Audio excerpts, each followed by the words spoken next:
کہ مشاہد اللہ صاحب، میں آپ کی پہلے بھی بہت عزت کرتا تھا، آج بھی کرتا ہوں اور آئندہ بھی کرتا رہوں گا۔ آپ کو میں اپنا ایک بڑا بھائی تسلیم کرتا ہوں اور ہمیشہ میں نے یہ آپ کو اپنا بڑا بھائی سمجھا، کبھی آپ کو دھمکی نہیں دی۔ مطلب یہ بات میرے لیے بڑی تکلیف دہ تھی جب مجھے یہ پتہ لگا کہ آپ شاید سمجھے کہ میں نے آپ کو کوئی دھمکی دی، تو ایک تو سوال ہی پیدا نہیں ہوتا۔ آپ کے تمام پرسنل اٹیکس سر آنکھوں پہ، بالکل سر آنکھوں پہ، اور میں کیونکہ دیکھیے میرے سامنے رول ماڈل کون ہے؟ حضور پاک صلی اللہ علیہ وسلم۔ طائف، میں کہاں آپ کو جواب دوں گا کیونکہ میں تو آگے دیکھ رہا ہوں، یہ زندگی تو چند دن کی ہے۔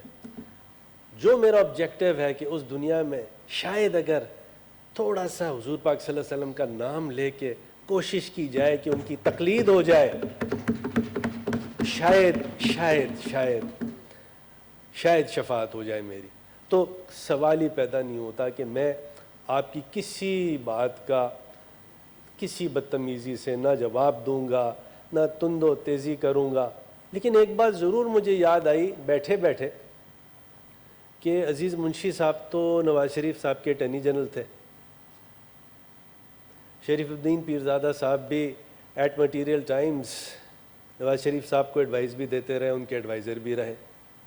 تو بہرحال یہ تمام چیزیں، لیکن ایک چیز کی آپ نے جو بہت مجھے اپرچونٹی دے دی فلور آف دا ہاؤس پہ، میرا تعلق ایم کیو ایم پاکستان سے ہے، پہلے بھی تھا، آج بھی ہے، میں نے کوئی پارٹی چینج نہیں کی۔ جب ایم کیو ایم والی کہتے ہیں نا کہ آپ ہمارے کوٹے کے وزیر نہیں ہیں، تو اس کا یہ مطلب نہیں ہے کہ وہ مجھے اون نہیں کرتے۔ پوچھے آپ خالد بھائی سے، آج بھی کہتے ہیں فاروق بھائی ہمارے ہیں، کسی اور کے نہیں ہیں۔ وہ یہ کہتے ہیں کہ ایم کیو ایم کو 2 وزارتیں ملنی تھیں، اور 2 وزارتیں کون سی ملنی تھیں؟ جو ایم کیو ایم کی خواہش تھی۔ ایم کیو ایم کی خواہش لا منسٹری کی نہیں تھی۔ یہ عین ممکن ہے کہ اگر دوسری وزارت جس کا تعلق لا سے نہیں ہے وہ ایم کیو ایم کو دی جاتی تو شاید ایم کیو ایم مجھے وہاں منسٹر بنا دیتی، مجھے نہیں پتا۔ تو لہٰذا یہ کہنا کہ میں نے پارٹی چینج کر لی تو مناسب بات نہیں ہے۔ اس کے بعد آپ نے یہ کہا کہ یونائٹڈ اسٹیٹس نے آئی سی جے کا فیصلہ نہیں مانا، صحیح کہا آپ نے۔ میں آپ کا شکریہ ادا کرتا ہوں کہ آپ نے یہ بات کہی۔ سر ہم یونائٹڈ اسٹیٹس نہیں ہیں، کیا ہم یہ افورڈ کر سکتے ہیں؟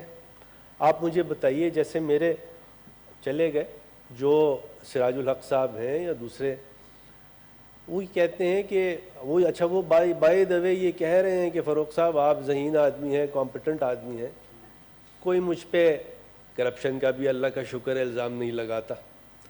تو آپ نے فرمایا کہ گیدڑ سنگھی کیا ہے؟ تو گیدڑ سنگھی یہ ہے، اللہ کا احسان اور کوئی غلط بات نہیں، کوئی 2 نمبری نہیں۔ انہوں نے یہ فرمایا کہ یہ غلامی ہے۔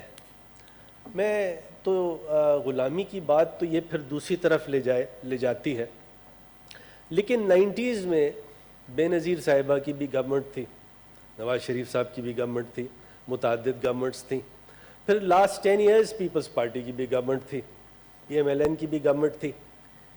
ایک دفعہ بھی کسی گورنمنٹ نے یہ نہیں کہا کہ ہمیں آئی سی جے سے ایکسکلوڈ کر لینا چاہیے۔ اس وقت آپ لوگ نے کیوں نہیں کہا؟ تو یہ کہنا کہ یہ کوئی غلامی یا دباؤ کا آرڈر ہے، نہیں۔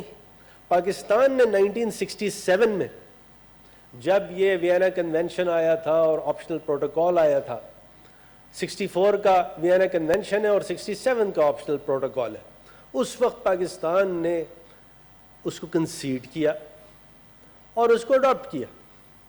اور کیا یہ پاسبل تھا ہمارے لیے جب وہ تمام آئی سی جے کا کیس چل چکا تھا؟ کیا یہ پاسبل تھا ہمارے لیے کہ ہم اس سے نکلتے؟ نہیں، پاسبل نہیں تھا، لیگلی پاسبل نہیں تھا۔ پھر بیٹھے بیٹھے آپ نے یہ بھی فرما دیا کہ جی آپ نے تو الطاف حسین کو نیلسن مینڈیلا کہا تھا، کسی نے پروگرام میں یہ کہہ دیا کہ میں اور بیرسٹر سیف جو ہیں وہ جو آگ لگی تھی اس کے ہم لائرز تھے۔ سب لغو بات ہے۔ جہاں تک کہ نیلسن مینڈیلا کی بات ہے، تو بتاتا ہوں آپ کو، اگر آپ کو میرے سیکیورٹی ایشوز سے اگر آپ کو کوئی پرابلم نہیں ہے تو یہ مجھے بتانا پڑے گا۔ وہ زمانہ ایسا تھا، وہاں سے فرمائشیں آتی تھیں، نہیں فالو کرو تو اس کی کانسیکوینسز ہیں. اگر آپ کو یہ نہیں، اس کا ادراک نہیں ہے تو میں نہیں کچھ کہہ سکتا.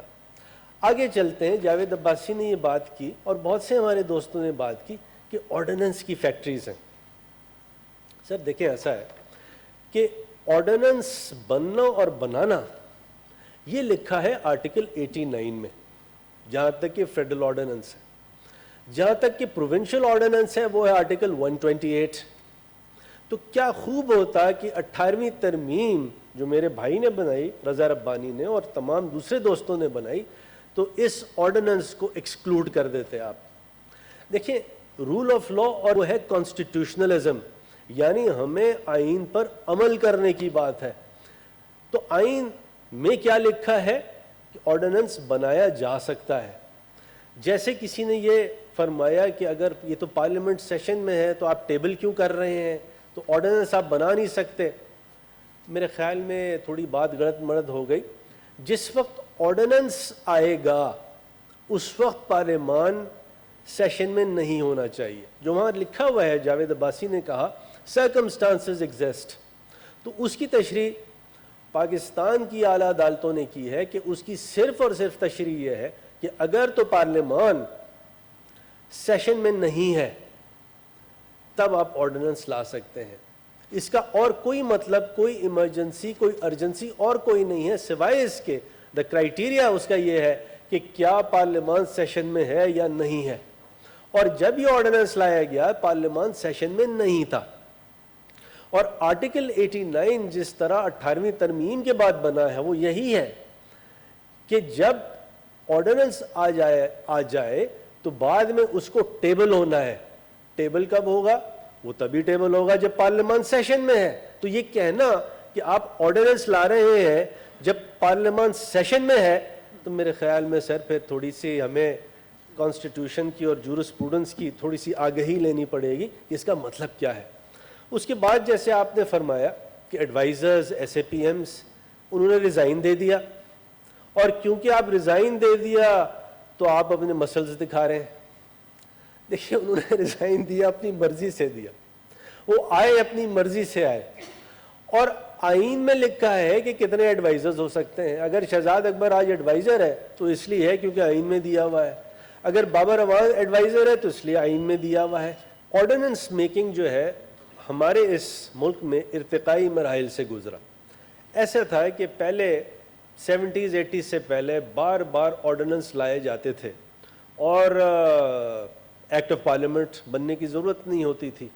لیکن بعد میں سپریم کورٹ نے یہ فیصلہ دیا کہ ایک دفعہ جب آرڈیننس آپ لے آئیں تو دوسری دفعہ وہ آرڈیننس نہیں لا سکتے.